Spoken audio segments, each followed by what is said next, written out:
You're listening to the ESO Network, your station for all things geek.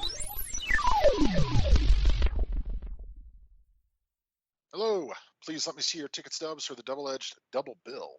This week, we join the Occult of the Empty Man of Salem.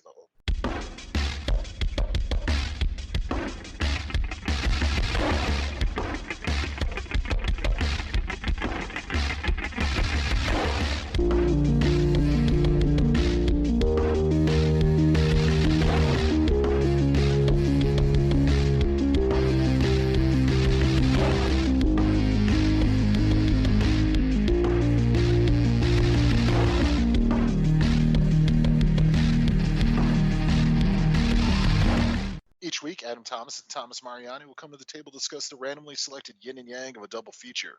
Then, both have to pick a number between 1 and 10 in order to seal their fates for the next episode. One will have 2 good movies, the other 2 bad ones. Let the chaos begin. And I am the nameless one named Adam Thomas. And I am Thomas Mariani, the lead cult member of the nameless one, Adam Thomas. Hey, baby. You got a cult of one person. That's all you get. Absolutely. I'm not just the leader of the Adam Thomas cult, I'm also a member. But we're not the only ones here. As you can hear from that lovely laughter in the background here, we have on today an author, an artist, and a horror fan in general, the lovely Cat Scully. Cat, welcome to the show. Hi, thank you so much for having me. I'm excited to be here and talk horror movies, my favorite subject. Where do your interests in horror lie, particularly with why we gave you a bunch of the October episodes that we're doing, because it's the spooky season, everybody. It started, we love it, every single year doing at least 4 or so episodes related around a horror topic. So why did your interest really draw you to this week's topic of occult horror in particular? Well, my favorite thing to write about in horror is either interpersonal family drama with curses that go down generation to generation, like I wrote in Jennifer Strange, or I love folklore and urban legends. And usually what go hand in hand with those 2 topics are cults. And I saw The Empty Man, I think about 2 months ago I watched it, and I was just blown away. I really, really loved it. But I was already a fan of Cullen Bunn because I loved his Harrow County comic series. Like, I was obsessed. I was saying, have you read this comic? Have you read this comic to everybody I met? To the point I got annoying, I'm sure. And so when I saw there was a movie that came out based on one of his comics, I had to see it, and I loved it. Yes, we'll definitely get into the specifics of The Empty Man and all that here in a second. But Adam, I know this when we planned out like all the different horror themed episodes we were doing, and the cult one was one that we kind of like stumbled upon last minute. But are you a fan generally of like sort of the occult genre, as it were, the subgenre? Oh yeah, definitely, man. I think it can lend itself to some of the most frightening sort of films, based on the fact that simply that, you know, whether or not they feature a supernatural aspect or not, it boils down to almost just fanaticism of man and what it can lead them to do. And if an idea is strong enough or a belief is strong enough, you know, truly terrifying and atrocious things can be committed sort of in service to that belief or ideal. And it's always just chilling to think about because, you know, it's happened quite a bit. And it just adds itself a little bit more to the sort of realistic creed of horror films, more than I would say your prototypical slasher movie or anything like that. This is always starts off with just man. You know, if it goes the supernatural route, that's fine too. I love that too. But yeah, it's always been something I've loved. And I think probably the first example that I can think of seeing would probably been like, you know, The Omen or Rosemary's Baby or something like that. But yeah, it's always a genre I'm sort of on the lookout for. And especially when sort of my love and interest in Lovecraft sort of materials started at an earlier age. It's kind of, you know, the bread and butter of those. So absolutely, I love the subgenre. Yeah, I think what glommed me onto that was when I was a little kid, I saw The Wicker Man far too early. Which one? Well, okay, yes, very good to clarify. The original 1973 Wicker Man starring Christopher Lee. That's the full title now that we have to say every time we talk about it. Yes, not the Nicolas Cage movie. That I also saw, but with a lot more sort of funny results on that. But yes, the original Wicker Man I saw when I was younger, and just that sort of ability where everything just felt so calm on the surface, only for like so much actual like sinisterness to be bubbling under. Particularly with I've had a fear of like people in like weird animal masks when I was young because of that movie specifically. Just groups and hordes of people in those weird masks immediately put me off the idea of like people, especially in like either like bunny or like the pig masks and stuff like that. Just really upset me, especially in such a large group just coming down the middle of a day. I think that's the other thing, is that like sort of cult horror like really thrives in the daylight in a way that few others do. Where just like it's so much more unsettling to see like a giant group of people in the daylight than any kind of monster. It feels almost more unsettling to see. It does. I was laughing too because The Wicker Man was also my introduction to cult horror, but it was the Nick Cage one. Oh. That was the first like cult movie I ever saw, and I thought it was a comedy movie I was watching. That's true. I was like, actually, I love this. I want to find the more serious stuff. So that kind of sprung my love of it. Like, I wanted more people in animal masks. So I had a totally different response. You wanted people in giant bear outfits punching people in the face, basically, like Nicolas Cage. Yeah, I was like slapping masks off of people's faces. I've always loved horror comedy, though, because my intro to horror at all was Army of Darkness. Mm-hmm. So that was my expectation coming in. So when I watched The Wicker Man, I was like, oh, this is a comedy. Lots of unintentional humor there for sure. But we're not talking about either Wicker Man tonight. As we do at the end of every episode, if you are listening for the first time here, Adam and I pick a good and a bad movie randomly based on the general topic that we're covering. So we did at the end of last episode for our occult horror episode. And so we ended up with my bad pick of Rob Zombie's Lords of Salem, and then the good pick that Emily kind of mentioned earlier, The Empty Man, which was Adam's good pick. So we'll have a lot of fun discussing the two of those, and we're going to start with The Lords of Salem.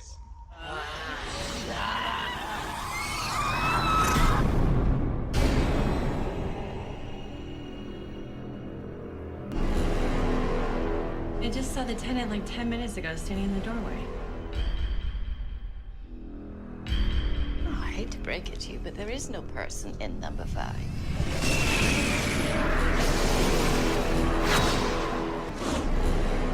The curse, the Lords of Salem, possessing the souls of the Salem women, which the devil's child would inherit the earth. Satan, come to us!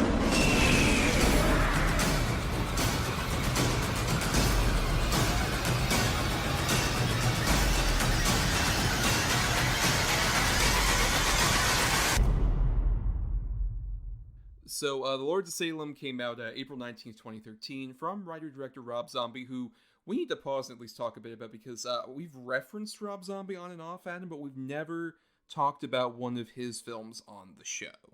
And I think he's a very interesting voice in horror. Whether you like his films or not, I think that's very much the case. He has a distinctive voice in horror, would you agree?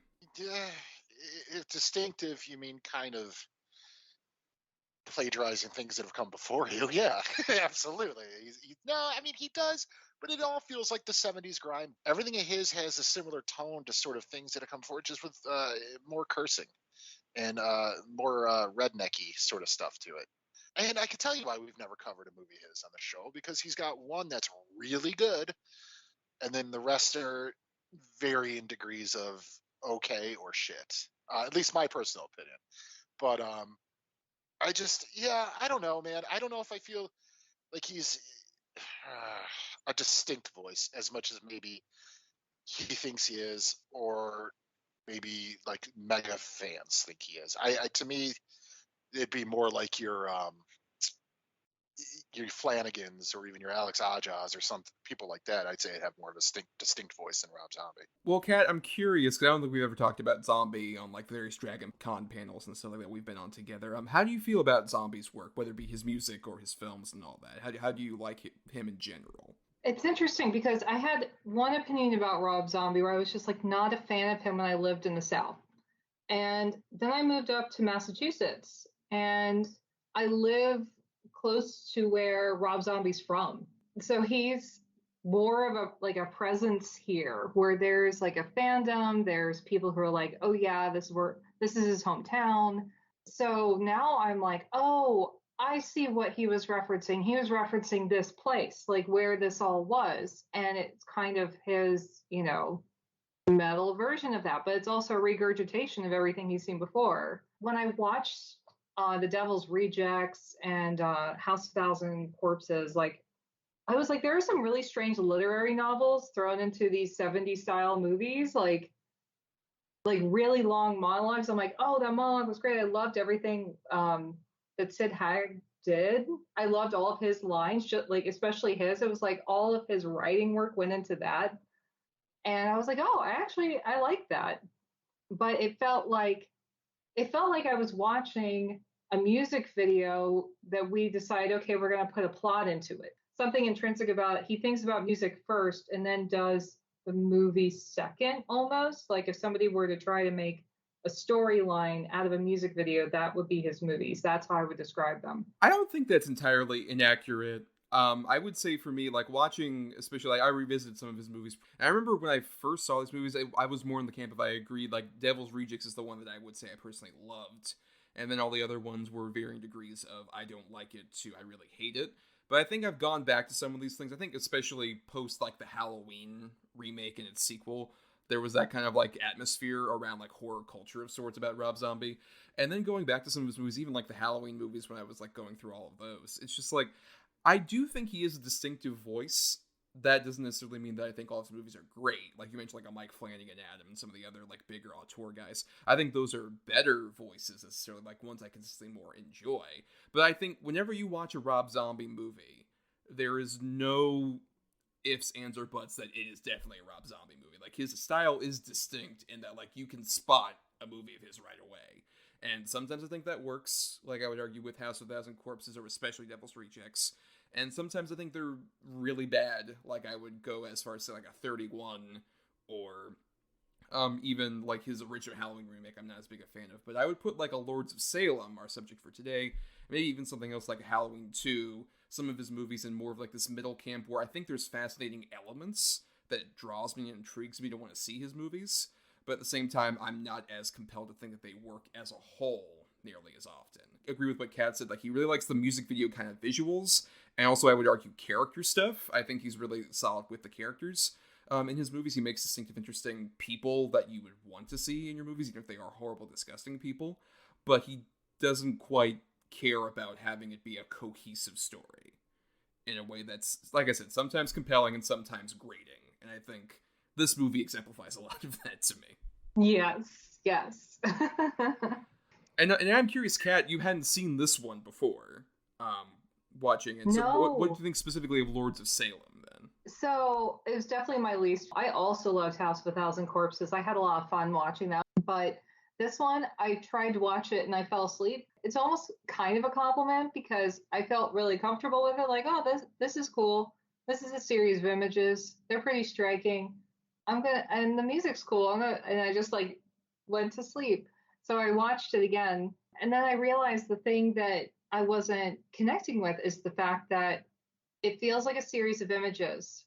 And it felt more so with this movie than with his other ones. He was trying to make a point about Salem witches and religion and like witchcraft versus religion and having choice versus following God, like all these things he wanted to say. And he wanted to say so much. There was like just images left over and there was no plot for me. It was just, wait, what's happening to her? I don't remember anyone's name. I don't know what's going. I just saw a bunch of like images strung together by very thin string. But the one thing I liked is that I recognized all of where it was shot because I go to Salem, Massachusetts all the time. And I was like, oh, I know exactly where that is and where that is and where that is. And I knew some of the things he was taking and then the things that were like fact and the things that were like, I'm going to spin this into fiction. So I thought that was cool, mostly because I have a tie to the actual place of like, I love Salem. I go there all the time. I know a lot of the shops and the owners there. And it felt like he really wanted to rail home this like heavy metal music video of like witches summoning the Antichrist from one of the Hawthorns. And like, that was the video. That was the point, man. Right. Yeah, it definitely has an interesting, firm sense of place. I would agree on that. But Adam, what about you? What are your thoughts on Lords of Salem, especially with your less than charitable reading on zombie in general? I actually kind of appreciate this movie for the reasons that I think Cat doesn't. I like sort of the abstract nature of the whole movie, of the narrative, because it is almost like a fever dream that our lead is going through, and the changes she's going through, and all the crazy images and stuff that she's seeing in her head as she becomes whatever the fuck she's supposed to be becoming. I don't know if it's a vessel or what it is, but I actually really do kind of appreciate the like I said, the abstract nature of it all. I love the actual main song. It's very creepy and unnerving to me, and I think our sort of performances, especially the landlord and her two sisters, so Dee Wallace and forgive me, I cannot place any of their actual names right now. Jodie Geeson is the Yeah, landlord, and then it's Patricia Quinn is the other sister along with right, Wallace. and then Dee Wallace, right. I think they're great. I really love them, and I love that they all have such sort of different characters. Where Dee Wallace is kind of this bubbly one, and Patricia Quinn's way the more serious one, and then the landlord is like kind of approachable, and it comes off like she really cares about Heidi and things like that. I think that's a great sort of trio of performances, and I really thought Meg Foster like kind of nailed it in this one. This was sort of her major comeback role, and obviously she's been in most zombie movies since, and I think she's absolutely terrifying and committed to just being really terrifying, and plus I got to give her credit for going full nudity in it. For me, I wasn't expecting it, but I was like, wow, she's really committed to this performance. I don't know. I kind of like this one for some reason. And I know a lot of people who don't. But this one, maybe it's because before I saw it, it had sort of been just critically destroyed, both in the media and on certain podcasts I listened to. So I was expecting the worst thing ever, and I was actually pleasantly surprised, and still kind of am. Yeah, I remember when it first came out, I was definitely more in like the hate it column. I was not a fan of it necessarily. I just thought like the abstraction and weirdness just kind of put me off in a way that I think now with time, and especially I think after this movie, seeing Zombie just kind of retreat back to what he did before with like 31 I mentioned earlier, but even also the Three from Hell, the third in that Firefly trilogy. It feels so much like he was just kind of retreating back to his old worn territory that going back to Lords of Salem, it feels a bit more fresh. I don't think it quite culminates that well. I think once we get the weird chicken fetus thing that pops up near the end of the movie, that is really where I start like kind of checking out of it. But at the same time, I agree with the performances you were talking about. All four of those veteran horror actresses I think are quite phenomenal. And also I would genuinely say Sherry Moon Zombie, who is the wife of Rob Zombie and has been in all of his movies to some extent.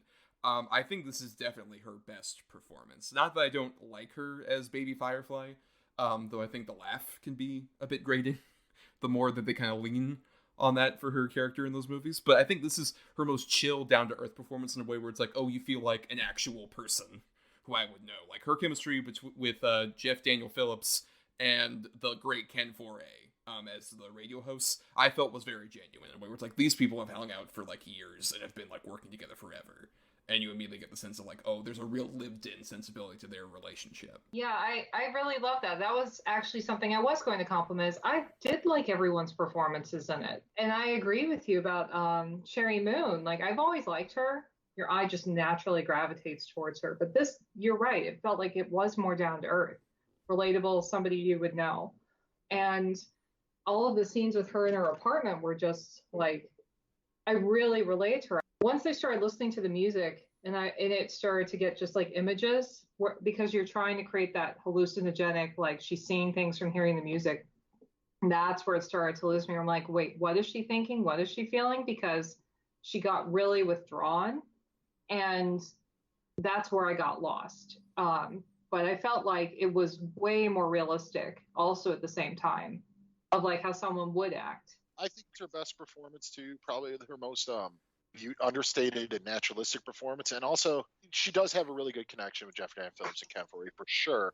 The fact that in the movie she's a recovering addict really sort of plays into the the paranoia of the other two, which I thought was really well done, where they think she's sort of gone back to her, drugs or whatever it is, and they don't really can't either see or don't want to believe that it's something else happening. I thought was actually a really smart play, and I do think she carried the movie better in this than she's done in any other Rob Zombie movie for sure. That I've never been a big detractor of hers. I just always thought maybe don't let her lead the entire movie because she's not the strongest performer.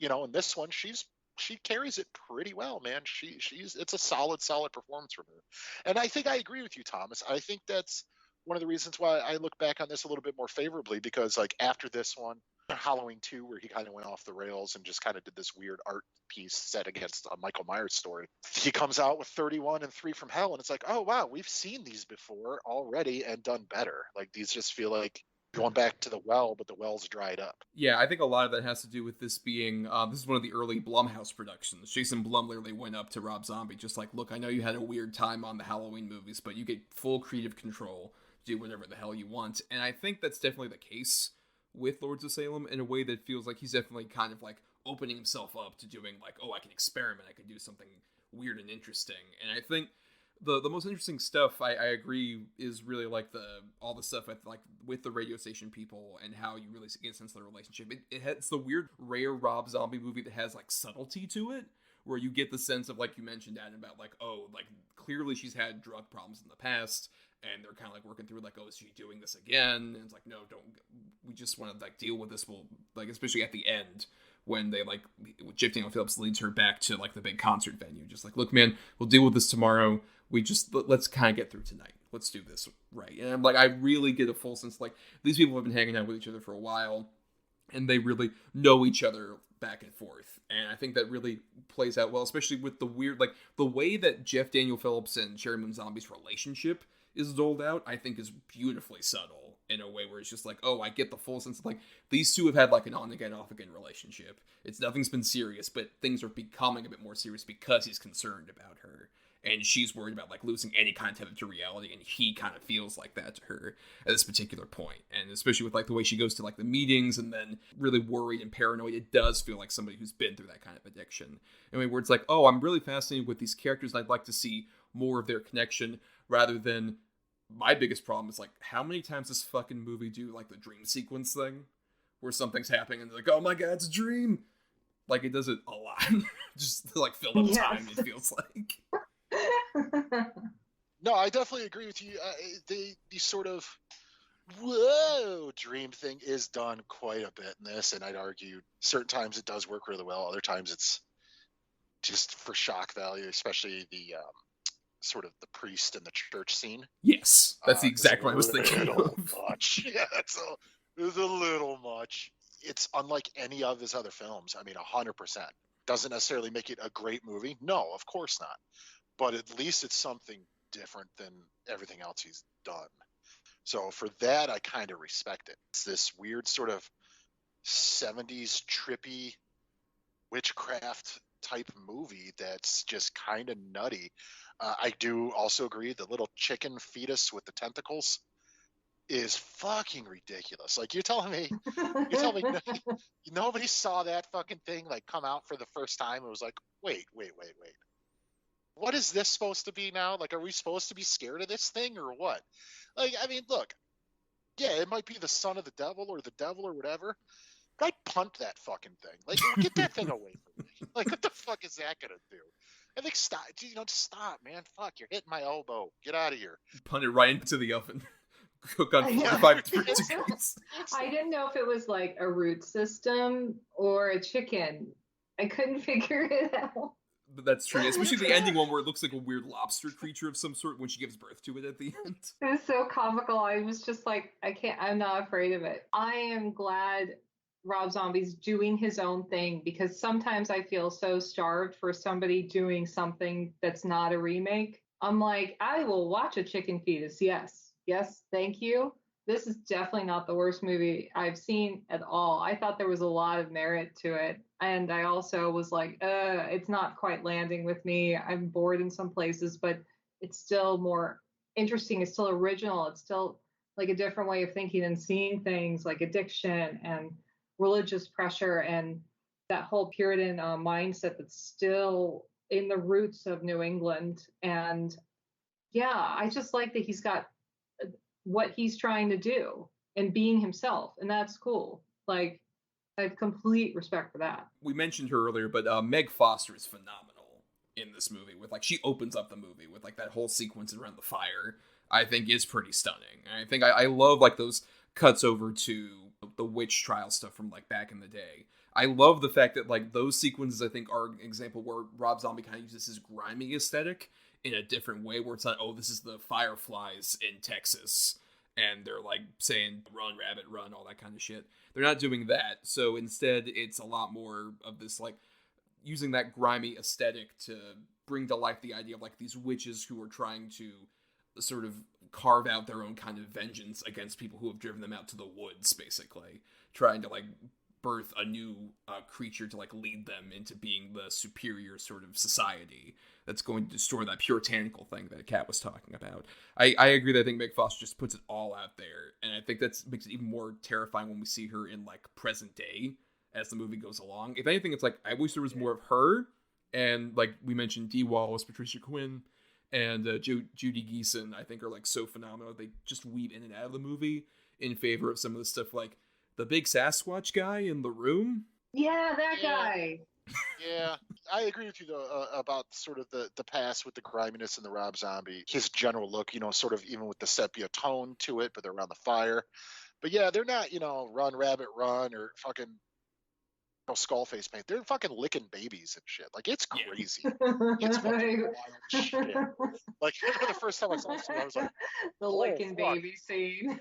Yeah, like but that's the one thing about it too. Like, as soon as that shit happened, I'm like, oh, all right, this is gonna be fucking dark. Like, there was no question. Like, we're about to get dirty with this one. Why is there a fucking Sasquatch in this movie? Like, what the fuck, dude? Like, it should have been that thing instead of the fucking chicken lobster. Whatever the fuck that was. Like, that's how we get chicken nuggets. They cut that thing. Like, that's how it's really secretly moved about the meat industry if you think about it. Yeah, it's that thing's fucking poop. It just poops out that pink jelly.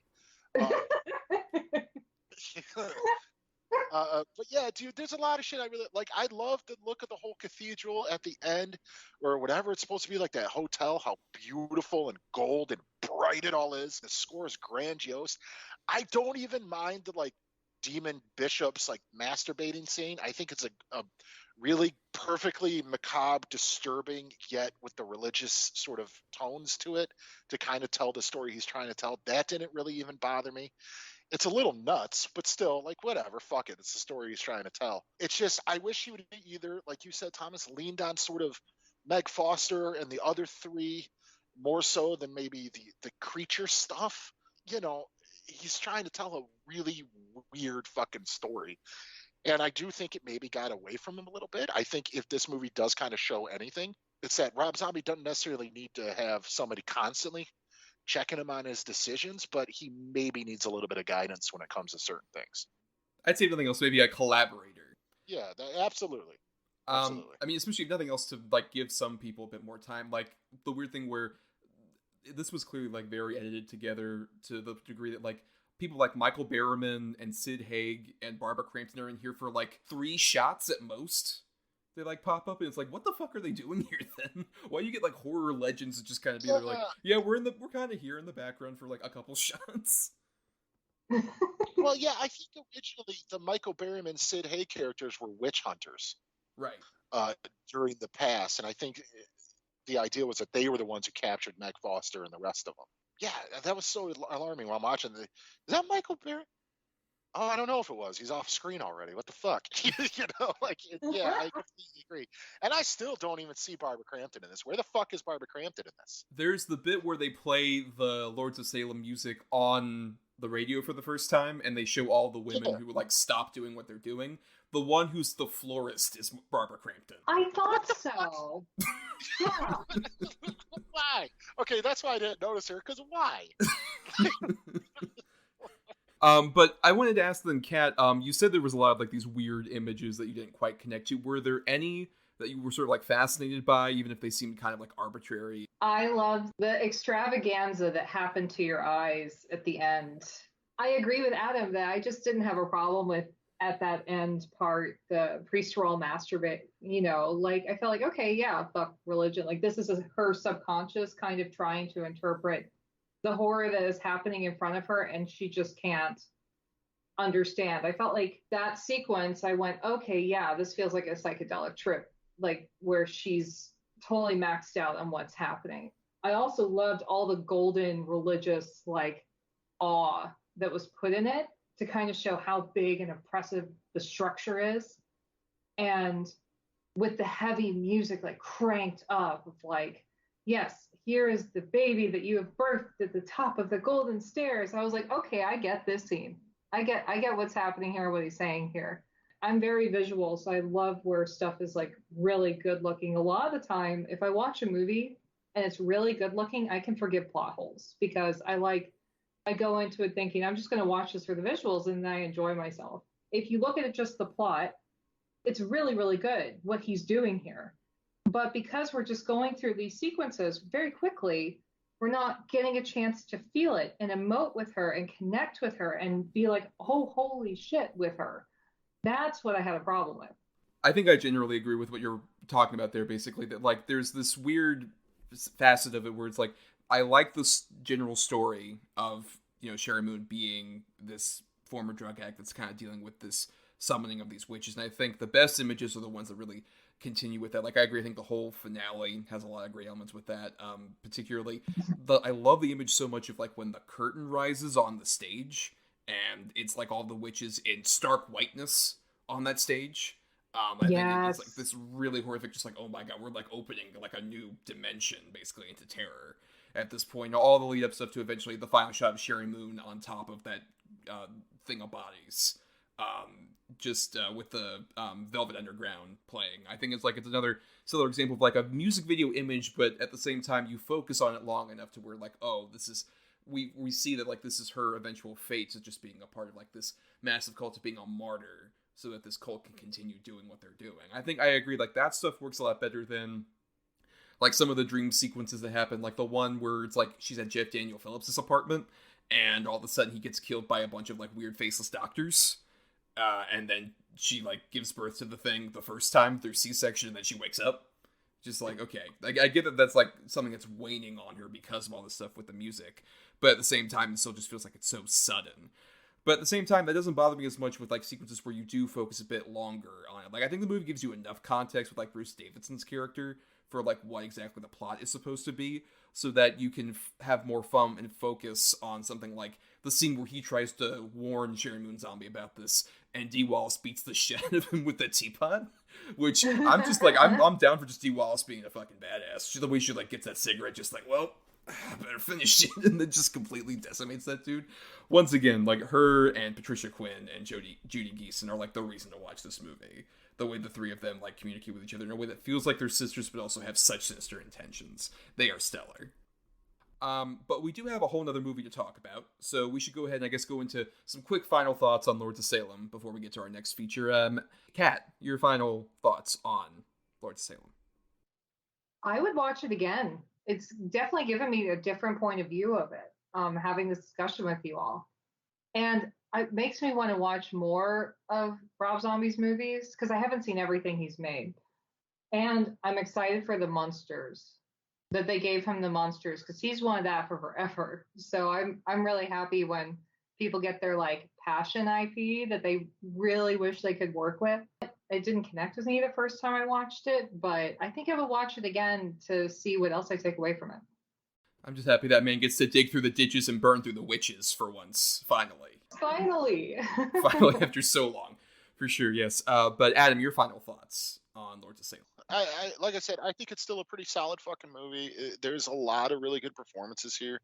There's a lot of unsettling imagery, especially when it deals to things with religious tones to it. So, I mean, if you're someone who's maybe a little bit more on the religious side, I could see where you might have a problem with this movie. But then again, you probably shouldn't be going in to watch this type of movie if you are like that. I think it's a really good sort of modern witchcraft movie. You know, you got to figure we don't get a lot of those mainstream anymore. Like, straight up witches in movies. It doesn't happen that often. So when it does, I tend to try to seek them out. And I think this is a pretty solid one. It's not amongst the best, but it's certainly not amongst the worst either. I think it's a good movie to watch especially during this season. And if you've never seen it, or if you want to be either a witch movie completionist or a zombie movie completionist, uh, you could do worse, especially with both of those sort of genres. You could watch 31, and I do not recommend doing that. Or you could watch Haunted World of El Super Beasto, and I definitely don't recommend doing that either.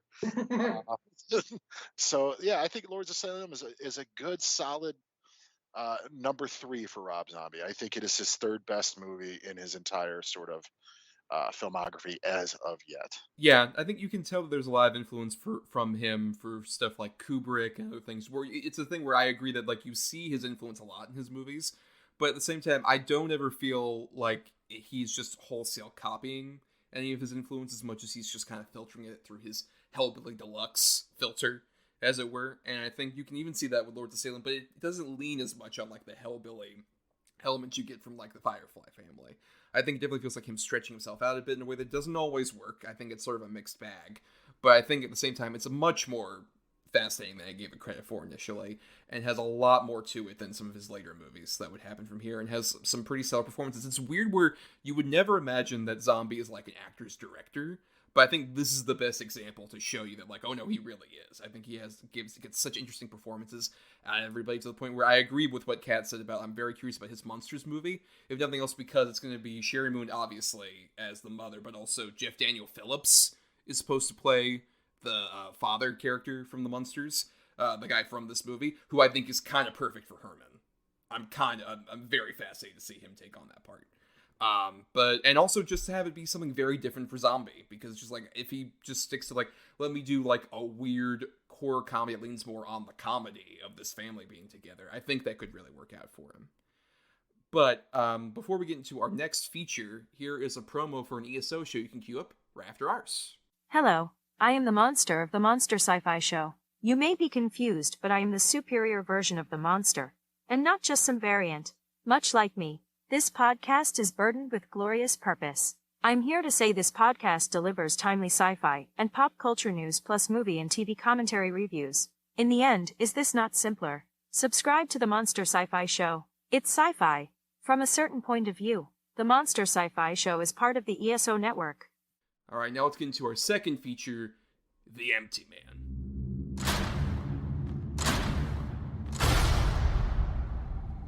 Hey, wait. We gotta try it. Try what? Calling the empty man. Who's the empty man? If you're on a bridge and you find a bottle, you blow into it, and you think about the empty man. Oh, come on, Mandy. How old are you? Tell him the rest. On the first night, you hear him. And on the second night, you see him. And on the third night? Well, on the third night, he finds you. He finds you. You can hear him, can't you? Squirming his way into your thoughts. Like a disease. And his message is contagious.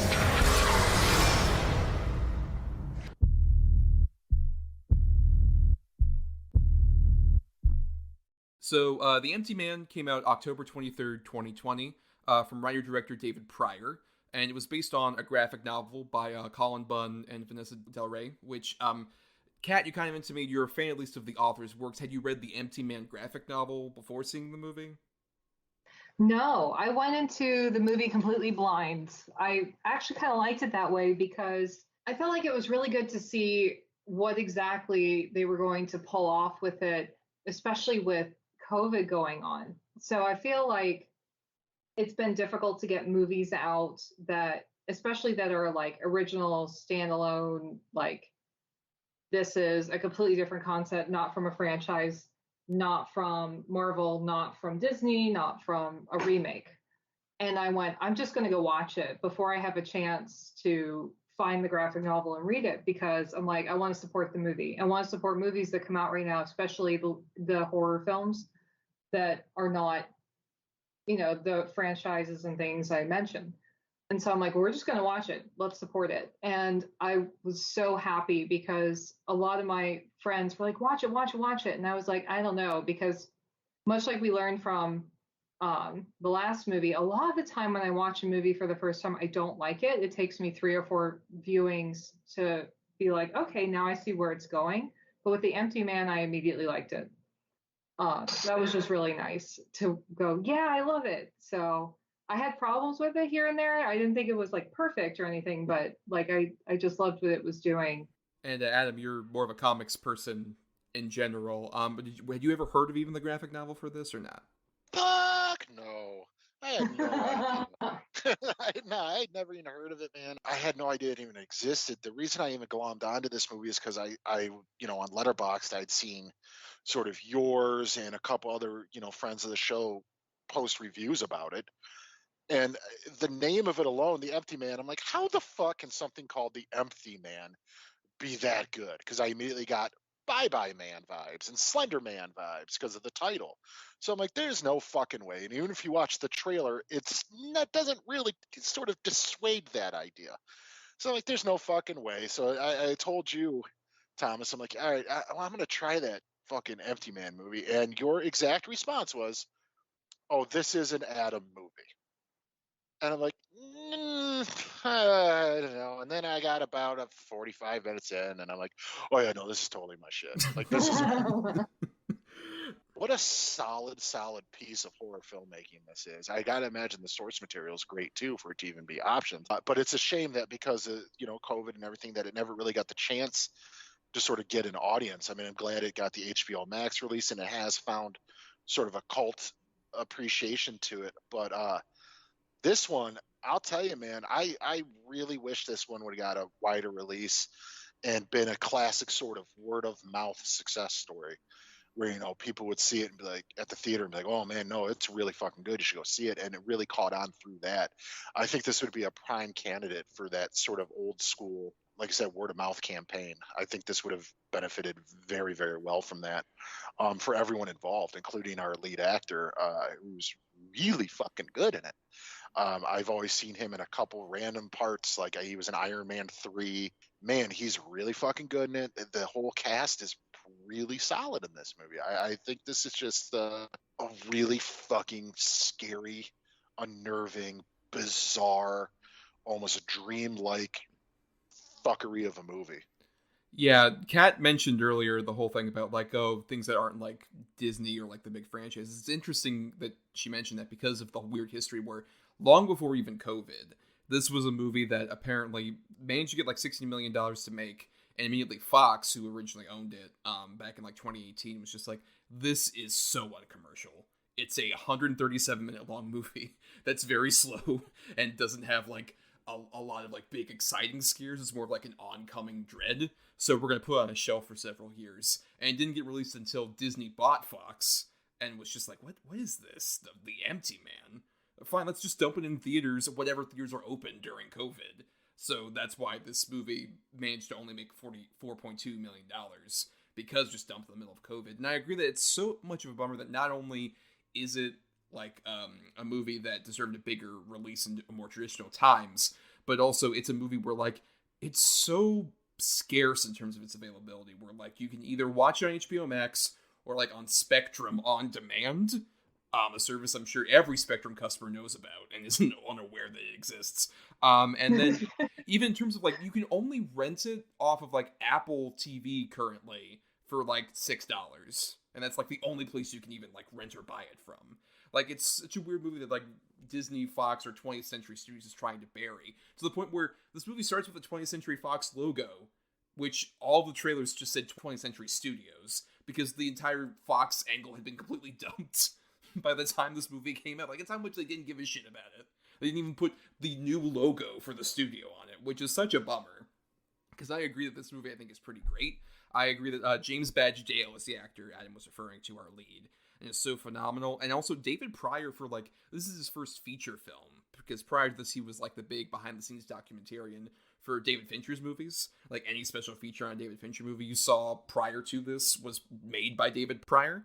And he has such an interesting touch where you can see the Fincher influence on him as a director, but also it's more just like this building horrific dread that feels almost like it's a 70s horror movie, because you're following like James Badge Dale in this way where it's just like you get a full sense of like, oh, here's his life and all the mistakes he's made and the regret that he's had, and he's just trying to investigate basically to clear that particular name for himself, and stumbles upon the Empty Man concept. And by the way, that's all I want to say to anybody who might not be aware of this movie, which I'm sure might be a lot of our audience, because I would like you to pause this episode right now and watch The Empty Man, because we're going to spoil it here, and we don't want to spoil it for you, because this movie takes so many interesting twists and turns. We would definitely all recommend you watch all 137 minutes of it before you listen to the rest of our discussion here. But Adam, so you said within 45 minutes you became aware that, like, oh, this is a movie for me. When did it really, like, hook you? When you really get to your, like, horror-loving heart, specifically? Pretty much right the fuck away. The opening scene before you even get to the titles is so unnerving and creepy, and like you said, there's a mounting sense of dread. Now, I will say, when they, when they're in the cave and you see like the big skeleton thing and all that, I'm like, oh no, what the fuck is this? I thought it's just a fucking stupid creature movie. This is not what I really want to watch right now. I've seen so many of them. But then when the shit really hits the fucking fan, and Homeboy's girlfriend goes off, it's insane, dude. It's scary, it's unnerving, it's viscerally violent. I mean, it is so brutally violent, and it's in this stark white sort of snow-capped mountain where they can barely see because the wind just thrashing the snow about. It starts off as this sort of like isolation cabin movie, and then just blows up into this, what the fuck is it? This sort of movie. The whole time I'm guessing, is this something Lovecraftian? Is this something like, what is this? And ultimately, the scene where it really got me is when it's the girl in the sauna with the scissors, and they just show, oh no, she's just doing it to herself. Like, there is not actually something there doing it to her. It is her doing it. And I thought that was fucked up. And also the kids under the bridge. I was like, oh, we are really diving into something terrifying here. Kat, when did it really grab you? Was it maybe during that big... We should mention the sequence Adam's talking about at the beginning is like the first 20 minutes of the movie, when the title card drops. Like, that's the first 20 minutes, then the story restarts completely. Like, did it really grab you there, or where did this really, like, grab your attention as something unique for the horror genre? So I have pretty much everything in common with what Adam is saying. Like, the first 20 minutes where I was in when they went down into the snow, and the guy's like praying to this giant bone thing, and I'm like, yes, please be like Alien, please be like The Thing, this is going to be awesome. And then I got quiet for like 20 minutes where they're all trapped in the snow and you're not really sure what their plan is, how they're going to get out from mountain climbing. And that was like my worst nightmare, is that you're stuck there in the snow, you have no way to get out, and one of your party's injured, like, and you're at the top of a mountain, how are you going to get down? You have no way to call for help, you have no signal. Like, that is my nightmare. And when they got pushed off the cliff and everybody like died, I was like, oh my god, I'm in. And then it kept up for the rest of the movie. I'm like, yes, perfect.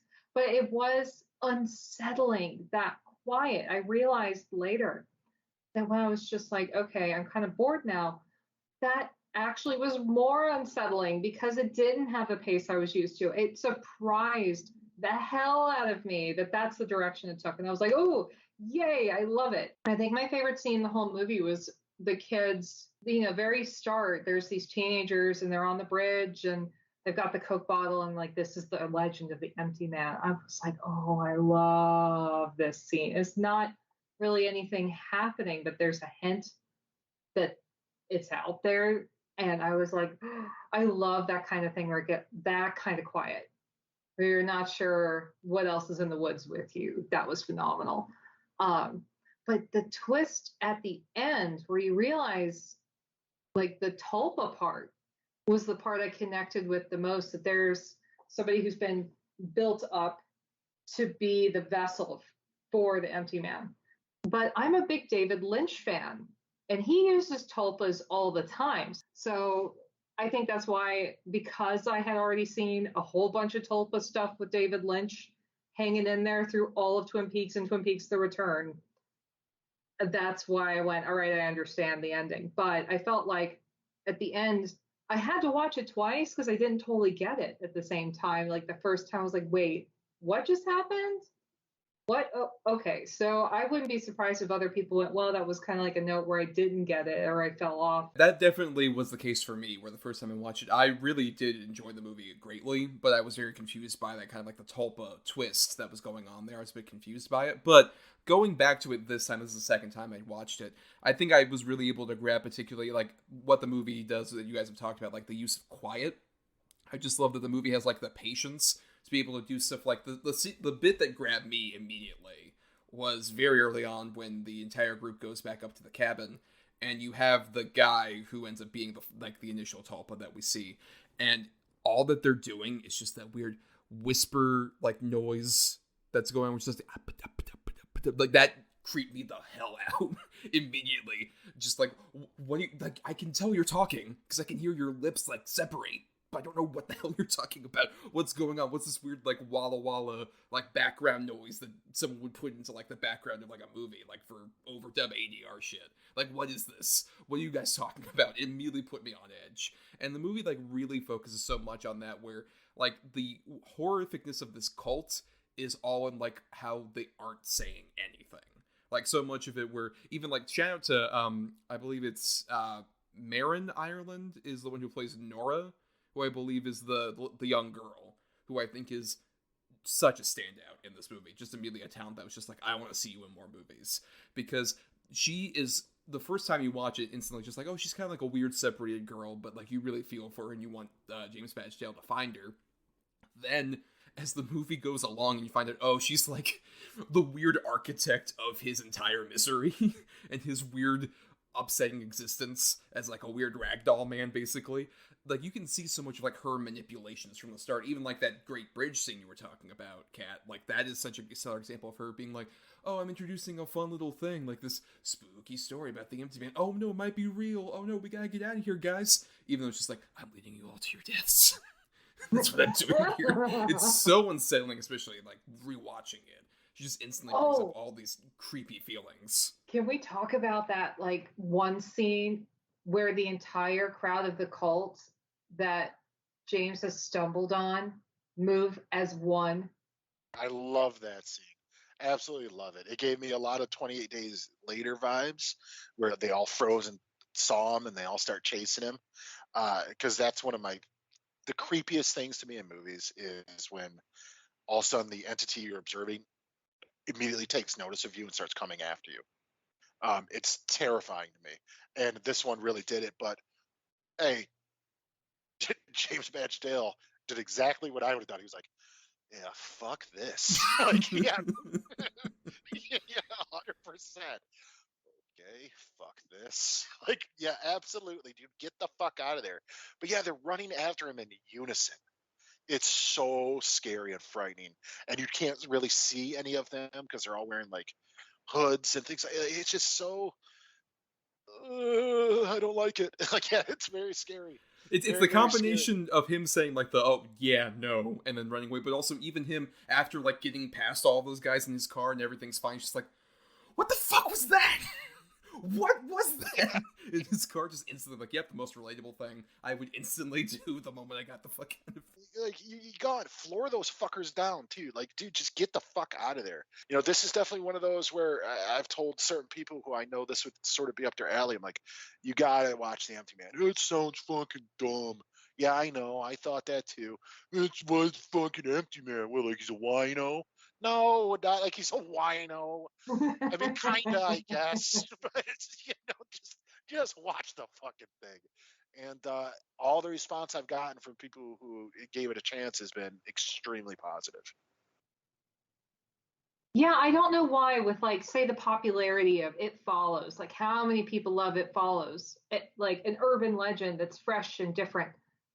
How have they not heard of The Empty Man and realized this is that same thing? Like, there is something everyone knows about, has heard about, you don't know enough, so you're following the guy who's trying to investigate and figure out and get to the bottom of it, and turns out he's been tied into it the whole time. That's like one of my favorite storylines. I loved it, and it was so different. And then all those people moved like a school of tuna, and it was terrifying. I think you were right in that it's like 28 days later, but they don't run at you blindly. They just sort of move together. And then they run, and then they stop. And then they run, and then they full on run. You're just like, they're intelligent. They're not like zombies where they're just gonna come after you in a horde, like mindlessly rage. They're like, I'm thinking, but as a group. Oh my God, I aspire to write something that good. That was so good. As a group, they're purposely fucking with you. Like as a group think, let's all fuck with this guy. Let's all fuck with this guy. 75 person group. Time. What? Yeah, no. It's like in unison, they're like, let's scare the shit out of this guy. Like, fuck. I aspire to have that many close friends that we all think at the same time, let's scare the shit out of this guy. And we just move at the same time. How would you coordinate that? With weeks and weeks of choreography. All right, guys, and 1 and 2 and 3 and move in this particular way. Yes. And just hands. Yell and stop.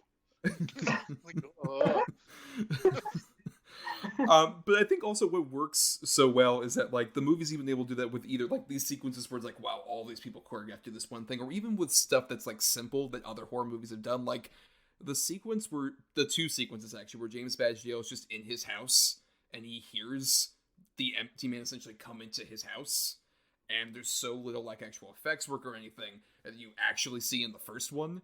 Like, that's a sequence where it's been done so many times, but at the same time, the moment I was done with this movie, it's like, well, I better get some water before I go to bed. And I look down my hallway, and it's really dark. I'm just like, nah. I'm not going to quench my thirst at all. I'm just going to go to bed completely dry mouth, because there's no way I'm going down that fucking hallway. Like, a movie's never captured that anymore for me, especially as, like, horror fans, you can feel so jaded.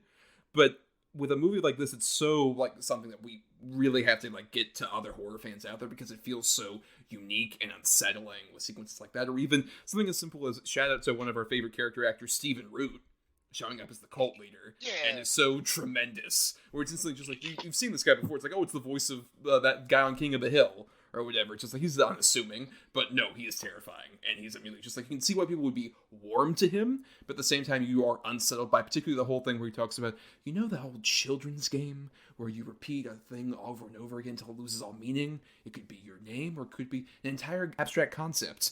So in a way, what means more, the abstract concept or your own name? You get why people would follow him. Like, hell, I'd follow Stephen Root, the actor.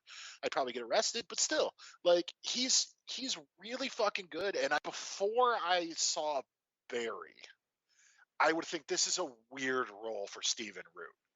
But then when you see Barry and you see how sort of charming and conniving he can be, and ultimately just a real piece of fucking shit, like, it totally makes sense. Like, I want to see Stephen Root do this shit way more. Like, he's really good in this and captivating. 100%. I'm so glad it was like not a really big star, but like an identifiable face. He was perfect as his cult leader, and like everybody in that fucking sort of auditorium, it was terrifying to me. You know, that scene, and also the scene where he sort of explores the compound and he comes across all of them sitting there just doing the whisper thing with their back turned to him, and then he gets into the basement. And ultimately what that scene actually is like, yo, fucking what? Like, it's mind fuckery for sure, but it's one of those, if you just go with sort of the mind fuckery of it all, and for lack of a better term, it takes you to places that you don't expect to go as a viewer, and it ultimately does answer all of the questions you have, just not necessarily in the way that you expected or wanted them to. But I think in that way, it's incredibly fulfilling as a horror film. Yeah. Shout out to also of the cult people, my favorite is Robert Aramayo as the Garrett, who's also like the Neil Cassidy guy. It's just like, those cats know what they're doing, man. Oh, what's the Neil Cassidy routine? Who's that? I just love that too.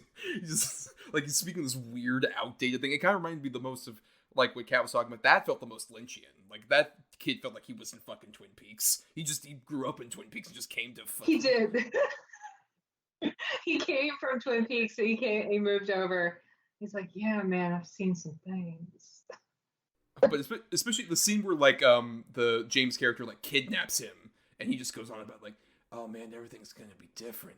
Our entire concept of reality is gonna burst at the seams. And I love how like that sequence and several other ones earlier, the only way James can respond is with the like, I used to live in San Francisco.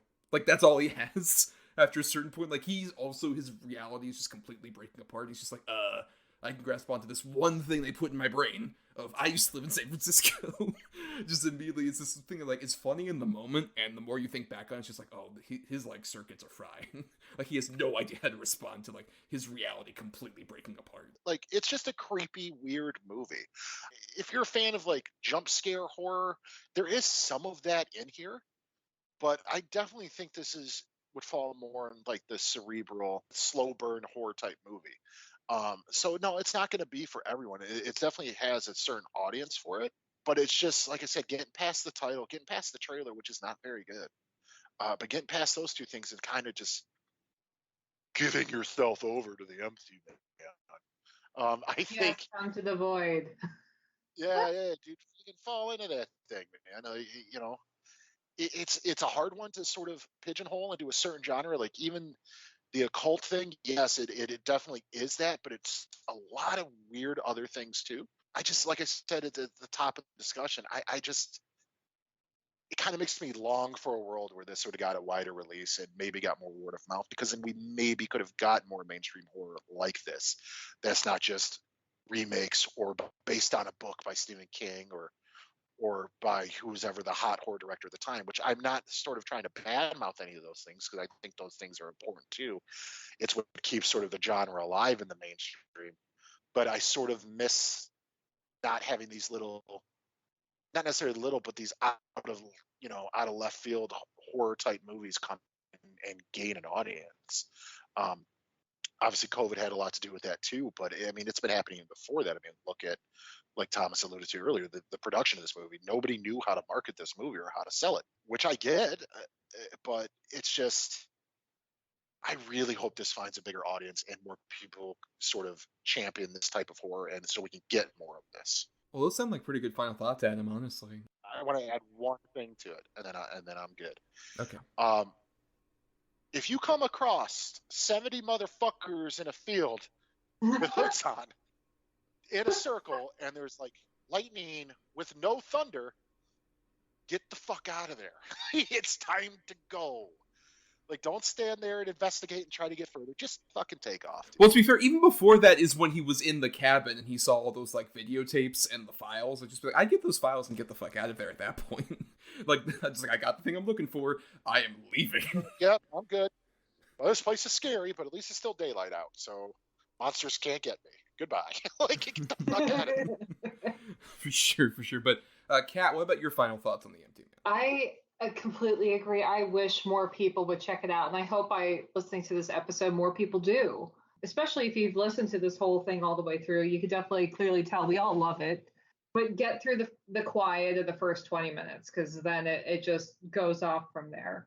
But yeah, I hope this helps spread the word, because I'm going to keep talking it up as much as I can. And that's what we can do. I mean, as horror fans, is if you like it, tell a friend. I do think simultaneously that horror really helped us during the pandemic, because we saw like everybody went to drive-ins to see The Wretched, and it helped boost, sales in movies. It was really interesting to watch that people were watching more horror, and that's helping. But at the same time, think like movies like The Empty Man are really, really good, that if it had a shot and been marketed and everything, it would have been much bigger than it was. So I think the best thing we can do is just talk about it, talk it up, tell a friend. Yes, bring more into the cult of the Empty Man. Yes, we need more people for that giant herd we're going to form where we all groupthink. We need several people to choreograph our big thing outside. That's what we need. I agree. But yeah, I second what everybody said here. If nothing else, this is also one of those movies where, like, I'm still a big physical media person. Not that I buy everything, but I still like to buy physical media, especially for like a movie like this, which hasn't gotten a physical release at all, is one of those where, like, because of the weird thing with streaming, where they could disappear off HBO Max at any point, or any of the few services that's on right now, and Fox/Disney could bury this movie instantaneously. This is a movie I would most definitely own in a physical form, because it's like, I don't know if this is like going to be around that much. It's like we're talking about, this is a movie that deserves such a huge audience, but the studio has, even post its release, just feeling like, nope, nobody's interested in this, nobody wants to see it. And this is the prime kind of movie where it's just like, I would want to bring more horror people over to it. It feels kind of like, Adam mentioned the whole like, oh, Bye Man comparison thing. This movie almost kind of works as like a weird litmus test where like, if you have friends who are like into that kind of like jump scary horror, you can say, oh yeah, this is like a weird, it's kind of like spooky. It kind of has like a whole urban legend thing around it. Cool. And then you have them watching and they're like, that got way weirder than I anticipated. And then the flip side of that is you can tell somebody, yeah, it kind of has some of that Bye Man stupid crap at the beginning, but it gets deeper and it gets great. And I think that's the weird kind of interesting thing about this movie is you can sell it to people in either way. And either way, I think maybe not everyone will love it, but I think everyone will go away with like, well, that was a lot different than I anticipated in a way that was interesting, if not something that I truly loved or expected. And I think that might be the interesting way to kind of approach it to people. And especially, hopefully, it gets a wider kind of cult around it, and hopefully more people are able to be drawn to it by any different other form. Hopefully just Fox, Disney, put it out in more places. I would put it on like fucking Amazon, for God's sake. No one's even able to rent it off Amazon. Come on. I swear. But now, before we get to our next segment here's a message from the ESO crew that we fully endorse. Welcome to Dr. Geek's Laboratory. Dr. Geek here with another reminder that the ESO network is pro-science and pro-vaccine. We urge you to be a superhero and protect yourself, your family, and your fellow geeks around the world. Don't be fooled by the forces of evil and their anti-science misinformation campaign. Consult the latest CDC guidelines, your doctor, and get the COVID vaccine today.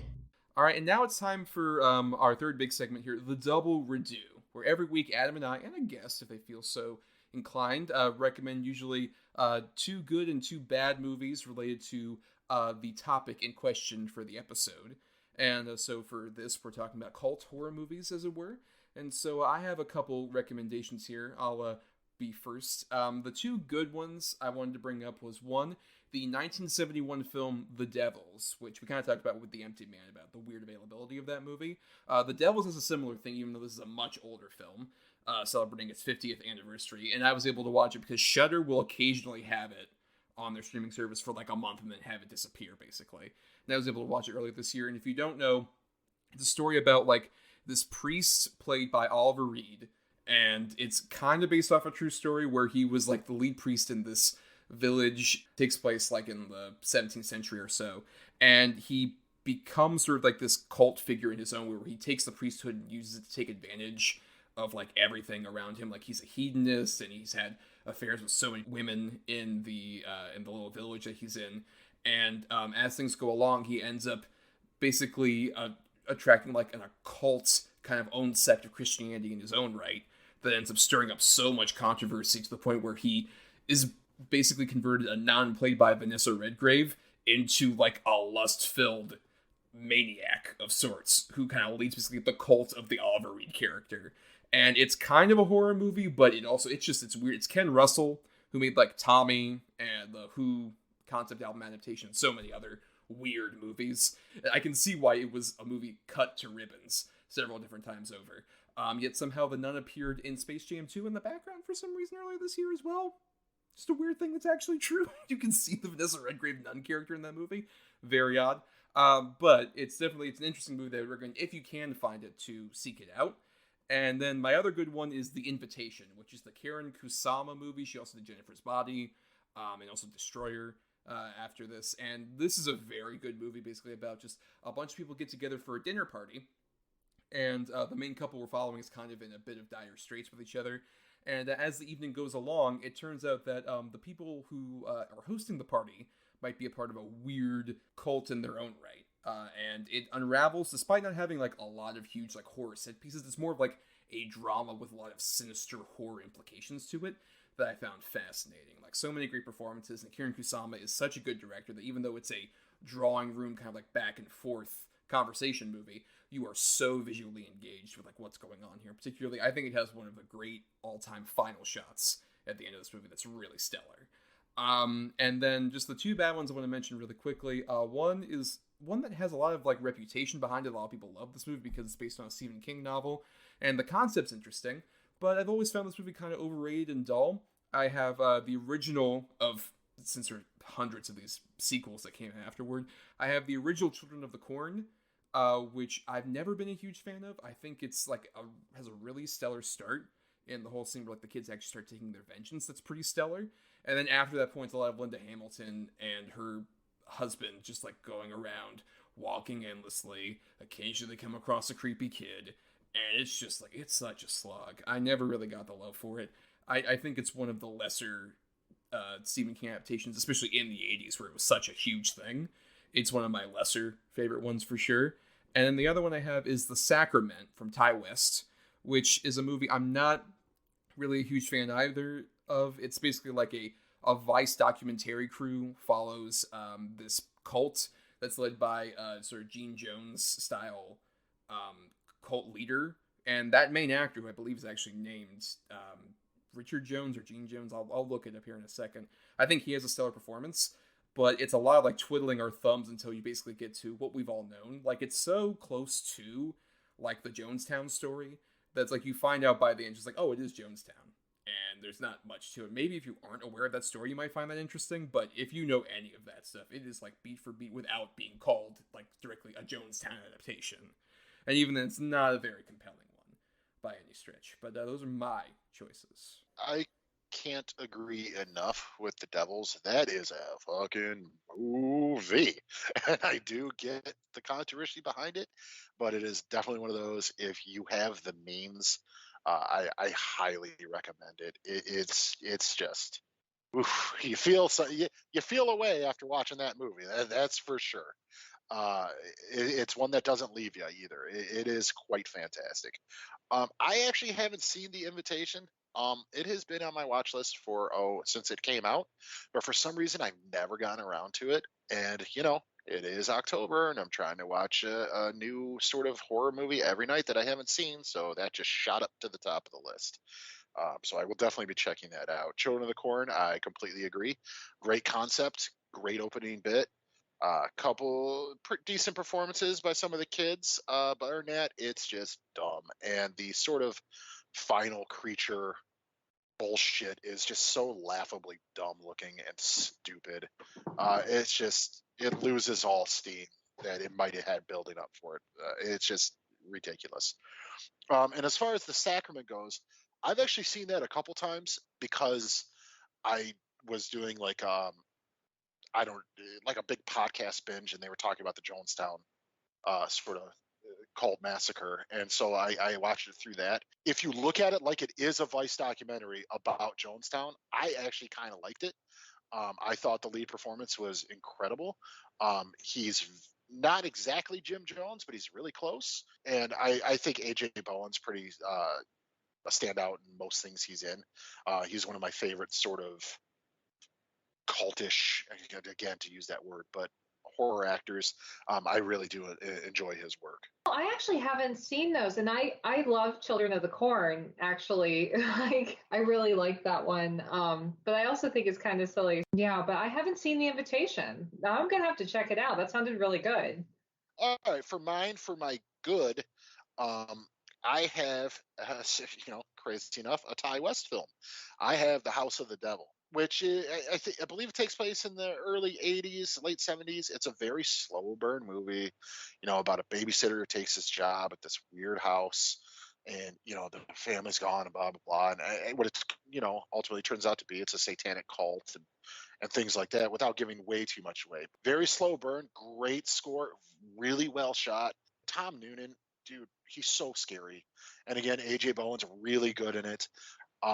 It's a really solid sort of build up of a movie. And, like even Greta Gerwig's in it, which is crazy to me.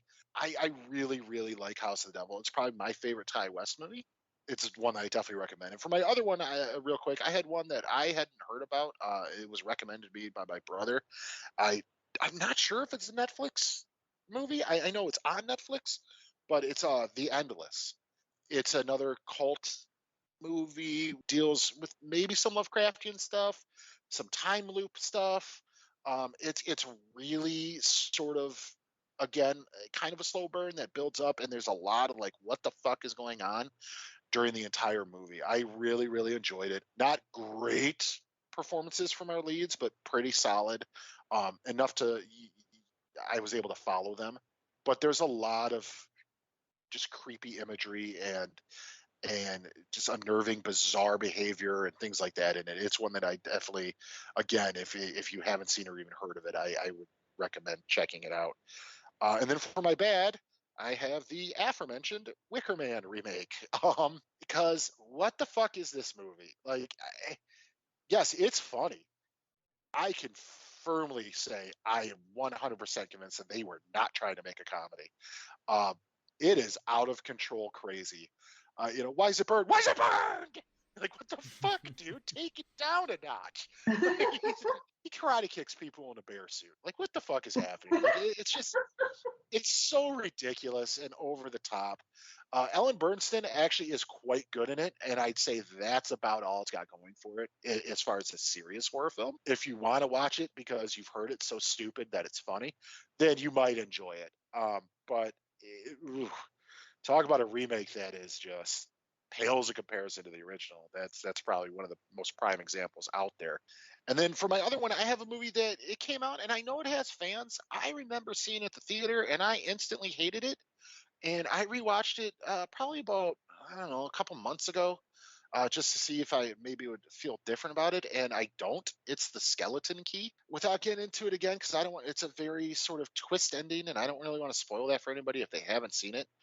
But it lands so flat for me, and the performances are so bad, and it's just kind of a stupid plot, not carried off well at all. I mean, the makings of something sort of creepy and sinister could be there. It feels like nobody gives a shit who was in it or who made it. I felt dumb after watching it, and I still feel dumb for a lot of reasons, but that's one of them. It's a boring, bland sort of movie that came out like when The Reaping was out and all those, where it's like, oh, new horror, blah, blah, and it's crap. It's garbage. I definitely would not recommend that one. Yeah, I've seen two of the ones that you mentioned. The Wicker Man remake, which we've talked about briefly here, is fascinating for the at least unintentional funny moments. I agree particularly. My favorite that feels underrated amongst like the How to Get Burned and the Bees, like that. Those are the more well-known ones. My favorite bit is there's a bit where Nicolas Cage like has a horrible like nightmare sequence happen, and then he wakes up like, oh, everything's great. And then he's like, he looks down, he's holding the dead girl, and he's like, and then he wakes up again, like it's American Werewolf in London.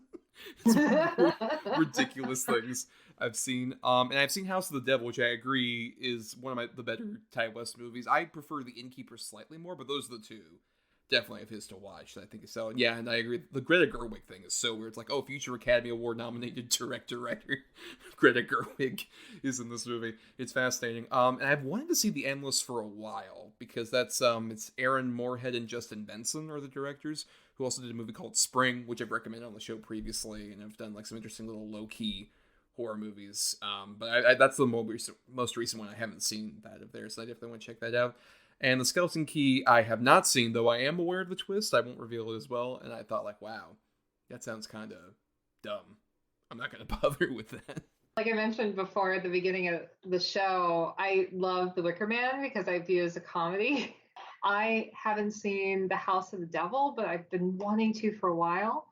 And The Endless is so good. Oh man, love that movie. I need to rewatch it again because it's been on my mind lately. I really like the way it handled time. That's all I'll say to be vague. The Skeleton Key, I did actually like that one when I first saw it, but I remember it was around the time where those types of movies were high. It could have been a lot better. Kat, I do know you have a couple of ones that you would want to recommend yourself. You had a couple of titles you wanted to shout out for yourself here for the review. Yes. So one I wanted to recommend is one, I'm not sure how many people have even seen this movie, but I'm a really big fan of Grady Hendrix. So I went and like really wanted to see the movie he put out on Shudder called Satanic Panic, Oh my gosh, that was a gory romp, and I loved it. I've watched it twice. It's so fun. It's exactly what you think it is. The pizza girl ends up being a part of a satanic cult ritual, and it's just full of, rich people who have stayed rich because they worship Satan, and they're all hail Satan. But it's got that Grady Hendrix comedy to all the blood and guts and mayhem. It's extremely sacrilegious, so like even more so than Lords of Salem in some parts. Bear that in mind. But I loved it. I thought it was a riot. The other one that I really love that I wish more people liked, that I know a lot of people who love the original movie don't like the remake, but I love the remake, is Suspiria. I really liked that movie a lot for it being what it is, and I liked that it wasn't a direct recycling of what we've seen before, and it was something different. I was a dancer for a really long time, probably as long as I've been an artist. I was a dancer, and so I know what it's like to be in a company and like all of that. So I tend to love anything that's ballet horror. So I really, really love that. And then it had a wonderful bloody ending that in some ways made no sense and in other ways made lots of sense. And it was so funny and I loved it. It was great. The ones that I don't like were The Lodge, which came out last year. I really didn't like that movie, mostly because of the way it was trying to talk about mental illness in a bad way. Like, it was just not a great message. The things that these kids did to torture the woman who had come from a cult and tried to trigger that back in her, make her relive it, was just really messed up. And then the ending was just even worse. And the other one that I'm like, oh, that movie is so bad, is Darkness, the 2002 film with Anna Paquin, where there are like 6 kids that were going to be sacrificed, and one of them doesn't get sacrificed, so he starts reliving it, and it's her dad, that whole thing, and it just gets ridiculous at some point. So you're like, oh my God, how is this a film? So yeah, those are my 4. Yeah, the Suspiria remake has come up a couple times on the redo, because especially like last time it was the Tilda Swinton episode. We briefly talked about it here, and I agree. I think it has such an interesting, different version of a great horror movie. I think it does a stellar job of kind of reinventing that movie. I haven't seen Satanic Panic or The Darkness, and I get people's issues with The Lodge. I have like kind of mixed feelings on it, but I would say the thing that makes me at least side over with slightly respecting it or liking it to some degree is Riley Keough. I think is phenomenal in that movie. And I'll at least say that I think the movie is far more on her side than it ever is those kids, which I think is the good thing, because fuck those kids. I agree, those kids are terrible, awful characters. But they're awful. They're awful. Yeah, but at the same time, I think Riley Keough delivers such a solid performance that I would say it's worth, if nothing else, that movie has such a divisive reception that I 100% get. That was one of those like love it or hate it movies from last year. And I totally get it. But at the same time, I think it's at least worth watching for Keough, who I think is one of our greater underrated actresses coming up right now. I haven't seen Satanic Panic either. It's definitely one I've been kind of wanting to see, but just other things come up. So hey, just shot up to the top of the list for this month too. Why the hell not? I'm down for something fun and bloody and crazy. Suspiria remake, yeah, like Tom said, we brought it up a couple times. We've even talked about it elsewhere. It's a great solid movie that stands completely on its own. To the point to where if you've never seen the original, it's not going to detract away from your enjoyment if you watch this one. But also, if you haven't seen the original, like, what are you doing? Go watch the original too. I haven't seen The Lodge. I've heard exactly those mixed things about it. That's why I've kind of stayed away from it. It's not that I'll never watch it, but it's not one that I'm necessarily going to seek out. Now, here's the thing about Darkness. I know I've seen it. I used to own it. I can't tell you a single fucking thing about it. Like, even you describing it to me, I'm like, that's what that movie was? Oh. Like, I know, the one with the little girl from the piano. Yeah. That's about all I know about it. Like, I don't remember shit about it. So clearly it didn't leave an impression. Well, before we get out of here, let's repeat our titles really quickly here. We'll go in the order we originally started in here. I'll just repeat. My good picks were The Devils and The Invitation. And my 2 bad ones were the original Children of the Corn from '84 and The Sacrament. And my 2 good were The Endless and The House of the Devil. And my bad were the Wicker Man remake and the Skeleton Key. And my good picks were Suspiria, the remake, and Satanic Panic. And my bad ones were The Lodge and Darkness, the 2002 film. But before we get out of here and do our picking for next week, which will be very exciting for next week's episode, we'll get into that in a second. We just wanted to thank some people like Chris Oliver for the intro and outro used for our show. Listen to more of his music at chrisoliver.bandcamp.com. Thanks to Christian Thor Lally for the artwork for our show. Follow him at Night of Water. That's night with a K _of_water for all of his great artwork on Twitter. And he has a link tree there where you can peruse his various offerings. And we also want to thank our Patreon supporters, patreon.com/DEDBpod, where for just $1 a month, you all get to vote in polls for movies that we do and get bonus podcasts we record every month. And right now, this particular week at least, it'll be the day after this releases on the Wednesday, you'll be able to vote in a poll for a bad pick for an upcoming episode, where in November, we're going to be doing one about reboots of franchises. And Adam's 2 bad picks are up for people to vote on. Adam, what are those 2 choices people have to choose between, our edgelord patrons, as we call them? I have Jurassic World, which is... dog shit. And then I have the fucking, like, I think it's the 13th Transformers movie, whichever one fucking Marky Mark came on board as.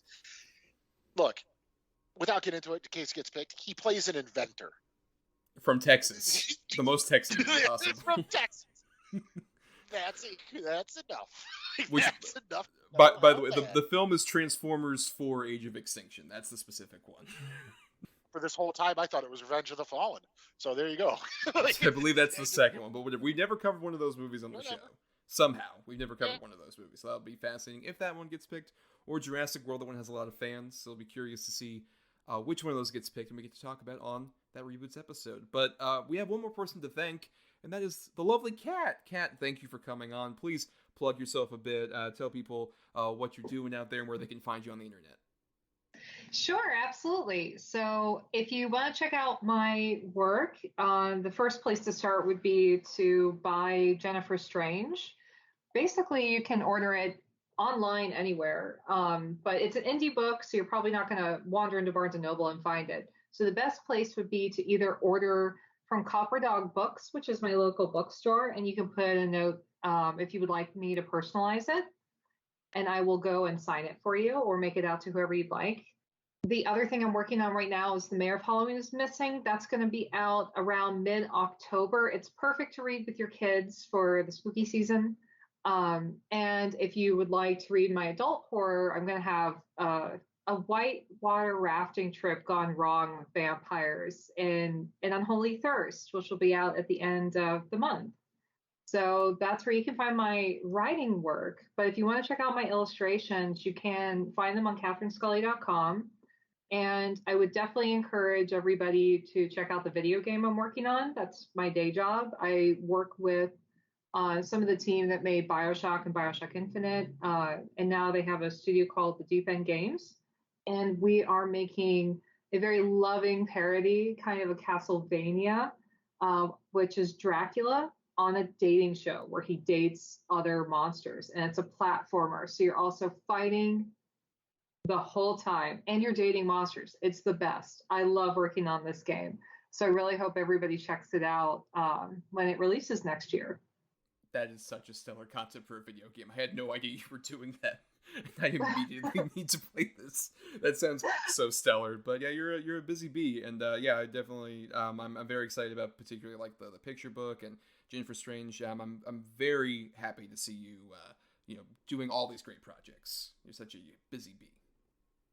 Yes, I am a busy bee. It's so funny. Like a lot of people are like, how do you get all of this done? And I'm like, I don't know.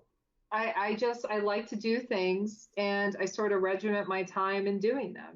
Like I write in the morning and then I go to work and then I write at night, like most other people do. Yes, and for more of our own antics, you can find us on Twitter and Facebook at DEDBpod, or you can submit feedback to us, doubleedgedoublebill@gmail.com, all spelled out. we would recommend, if you can't support us on the Patreon, to help us out by buying some merchandise at the ESO Public store. There'll be a link in the description for that, where you can buy a t-shirt or a mug or a tote bag, all sorts of things with our lovely logo on it. That helps us out because we get a bit of a kickback from it, so help them out if they did what, Adam? Buy our merch. Buy our merch. Yes, my Tulpa. Yes. You just do exactly as I tell you to do. That's the secret, Adam. You've only been around since the start of this show, and I've made you do this. That's the big twist of this episode. It actually makes a lot of sense, you know. Yes. And for more of my own antics, you can find me on Twitter, Instagram, and Letterboxd as @NotTheWho'sTommy, where I write various musings and such. And I also do more full-length writing at both marianithomas.wordpress.com, which is my personal blog, and film-cred.com for more elaborate essays, which there might be one horror-themed in the near future over there for me. Wink. Oh, spooky. You can find me on Twitter or Instagram at Adam, that's ATOM_ADAM. And you can also find me on the Letterboxd at Schwanson, that's SCHWANDTSON. And I, again, will not explain what that means. Yes. And for more of our audio antics, please subscribe to us on Apple Podcasts, Spotify, Stitcher, and other podcasting platforms. If you're listening on the ESO network, why not dig into all the other great shows over there? Or also, you can find our archives on our main Podbean feed for a bunch of episodes, including way before we joined ESO. If nothing else, if you can't support us by buying that merchandise or supporting the Patreon, the completely free way to help us out is to rate, review, or share the show around. That gives us more visibility. Look, man, we've been doing a lot of long episodes lately about some really cool topics. And there are some people out there championing it, sharing it, but the rest of you fuckers, like, look, just get it out there. Push a button. It's not fucking hard. Like, seriously, you push the button on the microwave for your popcorn or your Hot Pockets or whatever you kids eat. Just fucking hit the share button. I don't know. I don't know. Add more to the cult of double-edged double bill. We need more of that. Goddamn kids, stay off my lawn. Well, now, Adam, it's time we finally did our picking for next week's episode, which we're keeping with the horror track of things. Basically, if you don't know, every week Adam and I cover two movies, so we end up having each of us 2 good or 2 bad picks. We switch up on the quality for that, and we assign numbers between 1 and 10 for those usually, and that ends up getting us our good and bad feature when the other person picks number between 1 and 10. So it'll be interesting, especially because we also have the Godfather rule, where every time we do this, where we pick a number between 1 and 10 and pick somebody's choices, there's the potential each of us has a single veto in our back pocket. So basically, if we hear a choice and we say, oh, we don't want to really cover that good or bad pick, we can say, actually, I'll take the cannoli. And thus, we end up having to get whatever other choice is there. So, for example, Adam has a couple bad picks. I pick number between 1 and 10. It gets one particular choice. He'll ask, okay, do you want to take the cannoli on that? And I'll potentially say, actually, I will take the cannoli, or no, I don't want to, for the particular choice next week. Though, the only thing that's vetoed from that is any Patreon pick choices, which is the case for our next episode. Our next episode will be the big franchise we're doing for October in honor of Mr. Charles Lee Ray, a.k.a. Chucky, is coming back in the form of a Sci-Fi Channel TV show, which I'm very curious about. So we're going to finally dig into the Child's Play franchise, which I would argue often gets dismissed amongst the big franchises, but is one of the more interesting, weird, and experimental ones, especially like that 80s era. It got weird in a good way as things went along. Yeah, right. Okay. Well, we'll have the back and forth discourse about that for sure. But you all patrons, Edgelord patrons for the $1, ended up picking our good choice, which ended up being Curse of Chucky, which was one of my 2 good choices. So that one is staying. Adam cannot veto that. But Adam has his 2 bad choices. And when we have a guest on, we like to have them pick a number between 1 and 10. And we see whatever that gets closest to between the person's 2 picks. So please, Kat, for Adam's 2 bad choices, pick a number between 1 and 10. 9.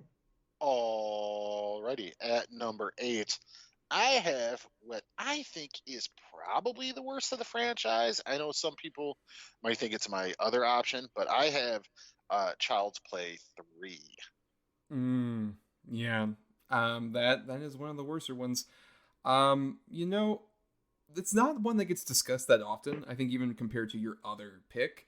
So I think I'm probably going to go ahead and stick with Child's Play 3. I won't be taking the cannoli on this one, because I think it's an interesting one where you kind of see the traditional kind of played out version of Chucky that got reinvented. It makes you appreciate some of the reinventions. But Adam, I want to take a wild stab here. I'm going to say you have something at a specific point, whatever number that is. But I'm guessing, is it Seed of Chucky?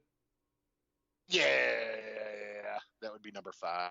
A movie I'm very curious to revisit in general, because I'm probably going to rewatch these movies anyway before we do the episode, because of some of the interesting things, with particularly the Glenn or Glenda character. You're a glutton for fucking punishment. That's why you're going to go and rewatch all this garbage. Like, it's just, you fucking sadist. It's a very interesting, great franchise, and I'm very curious to talk about all that next time.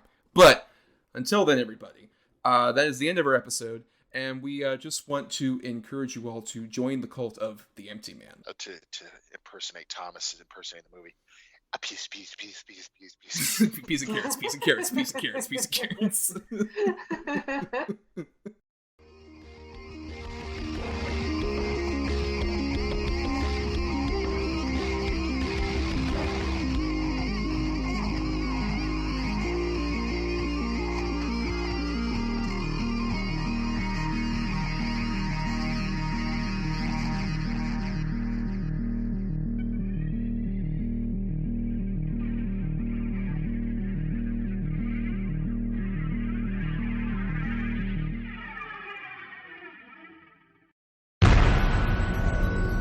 This has been a broadcast of the ESO Network. Be part of the crew and help support our shows by donating to our ESO Patreon or by shopping for the TeePublic store, which can all be found at www.esonetwork.com. The ESO Network, your station for all things geek.